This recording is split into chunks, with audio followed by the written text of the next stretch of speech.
Cody Main. Hey, you gotta be fucking kidding me. Do it again. Kevin, why is the neighbor's golden retriever pregnant? I'm not even mad. I just want to know how you did it. Like, Hey, skinny jeans. What are you looking at? Hey. What is happening?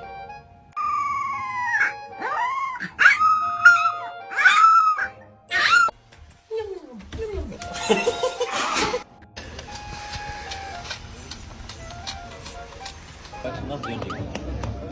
Bak kendi yerine. Vur bakayım. Bak.